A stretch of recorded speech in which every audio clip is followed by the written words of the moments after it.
has spent a lot of money in motorsport, and he would like to win this one. Remember, today's race carries double points. One win here is as good as the two previous earlier wins. BMWs are fairly slow getting off the line, Wayne. Are you quite happy to sit there and be passed? Well, my main concern is there's a very sharp left-hander down there, and I just want to make sure that I get around it safely. That's my major concern. It doesn't worry me if I quite expect Dick Johnson to pass us before that corner, but I don't think it'll take us too long to get back in front of him. That first corner has always been the one at Pukekohe for B&H. You don't see a mad scramble there?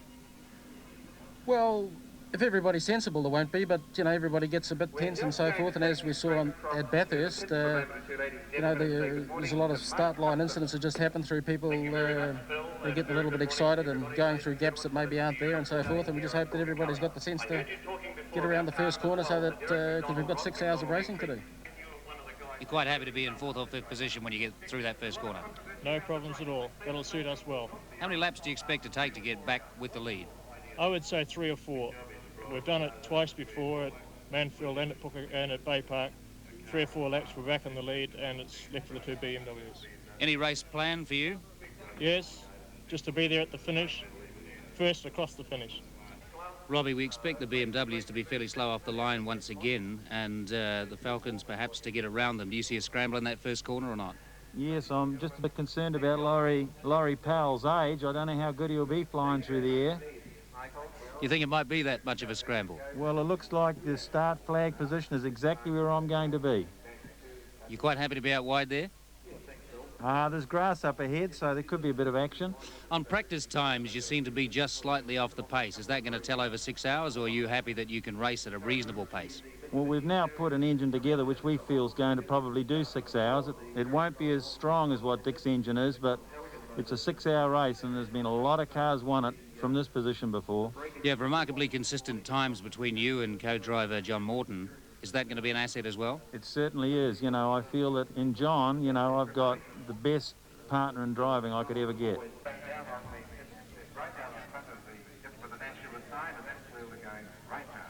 Dick, we expect a little bit of a scramble and perhaps the Falcons to get past the BMs off the line. They're a little slow off.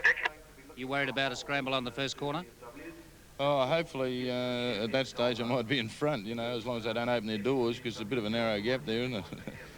You quite confident that you can stay in front if you get there? Oh, for a period of time, but we'll run the race at the pace we think the car can handle. On practice times, it seems like you're just slightly off the pace. Is that not going to be a factor over 6 hours as far as you're concerned? Well, considering the condition the car was in yesterday, I think, you know, the time was respectable, really. You think you'll be back to competitive once today? I think so, yeah.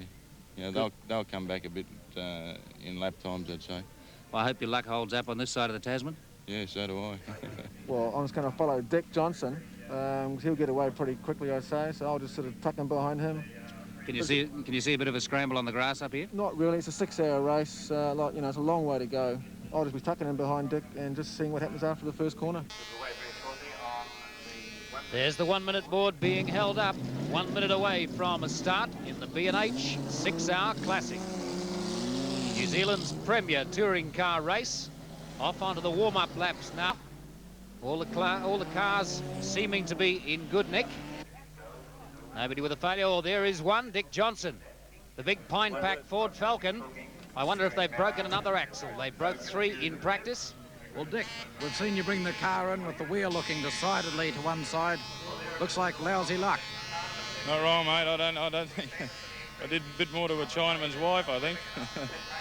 Oh, well, that's the way it goes, but that's because of the ridiculous rules they have over here. They won't allow them to run fully floating rear ends, which there's absolutely no power advantage, just a safety item. Like the other day here, I broke 2 axles at once and lost 2 wheels at once, and I tell you what, it was a fair bit of excitement, and that's the sort of thing that's going to really kill motor racing over here. So you reckon you've torn another axle shaft? Well, it's just broken the end off an axle, and I'm glad it happened where it did rather than doing 140 mile an hour down the back somewhere, because somebody could have got hurt, Dick, namely me. Do you reckon the guys will be able to get the car running again? Oh, what's the use? We haven't got any more axles, mate. Like, we've worn them all out. So that's it for you? Yeah, sure. You know, like these things have got 400 odd horsepower, and like the axles were built to take about 100.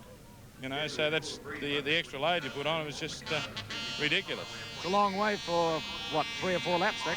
Oh, well, it's been a good old day, eh?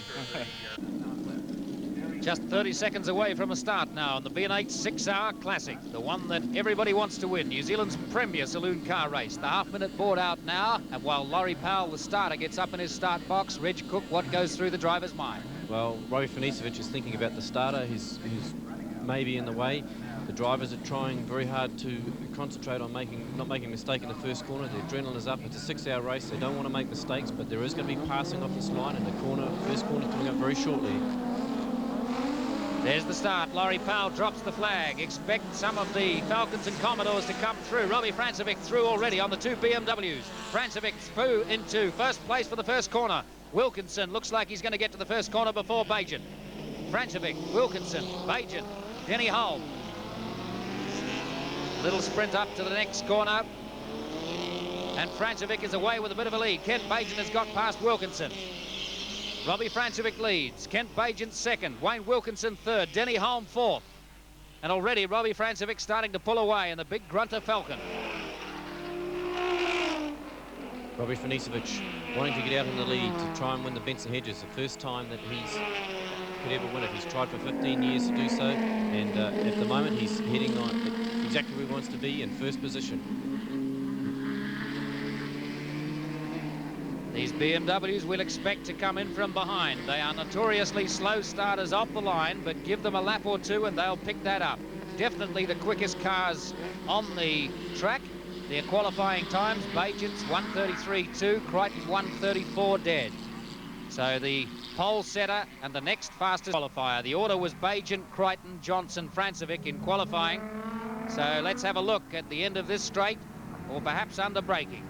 Robbie Francevic about to be challenged by either Kent Bajan or Wayne Wilkinson, or both of them. Robbie Finisevic coming over now the Dunlop Hill at the end of the first lap, still with a nice comfortable lead ahead of Neil Lowe and Wayne Wilkinson in the BMWs. Robbie Finisevic with about 300 brake horsepower in a heavy car. And Lowe and Wilkinson with 300 brake horsepower in their BMWs, but a lot lighter, so it will be under braking. They close right up, as we just see, with Bajan closing right up on Robbie Finisevic, and Wilkinson staying right with him as well. Wayne Wilkinson staying out of trouble behind Kent Bajan there, letting Bajan set the pace and sitting on his tail. Bajan about to challenge Robbie Francevic. Much less gap this time round. Have a look at the end of the back straight. We'll see if they can do it under power. I suspect it's more likely under brakes, but have a look now. The BMWs have a top speed of approximately 140 mile an hour. Robbie Finisevic's car has a top speed of around 130 mile an hour. So down the back straight, which they're entering into now, could see a change in leaders. And here's Denny Holm in fourth position, driving very well, a winner of this event last year. Let's have a look now. Robbie Francevic about to be challenged. Kent Bajan getting past him. The mid-range power is about the same. At the top end, the BMW winds up 143 miles an hour and past Robbie Francevic. And under braking, Kent Bajan in his BMW pulls out a sizable gap on Robbie Finisevic, and Wayne Wilkinson under braking, it would have a very good chance of getting through as well, and he has. Wilkinson's through, so Kent Bajan first, Wayne Wilkinson second, Robbie Francevic back to third, and Denny Holm still fourth. Kent Bajan not making any mistakes, coming round over Dunlop Hill for the second time, about to finish the second lap. Great racing from these two BMWs. We expected them to be in the lead within 3 laps. They've done that, and now it's a question of how long they can stay there. Kent Bajan leads from Wayne Wilkinson. Third place, Robbie Francevic. And here we have the Mitsubishi Starion, a 2-litre turboed car, an example of the turbocharged cars to come from Japan later on. It was highly qualified, and we'll see more of these cars later on. Unfortunately, that was a DNF, as we suspect may be the case with Dick Johnson. He's going to have a go. He's borrowed an axle from somewhere and he's going out on the course. But as he explained a little earlier, he's got too much horsepower for the standard rear axle. I would think that Dick Johnson probably borrowed an axle from Robbie Finisevic's team. Even though these people fight and bicker in the pits, there's a lot of camaraderie and they help each other a lot more than they tell the rest of the public about. A lot of interesting motor vehicles in this B&H race. It has always been traditionally the place where anybody can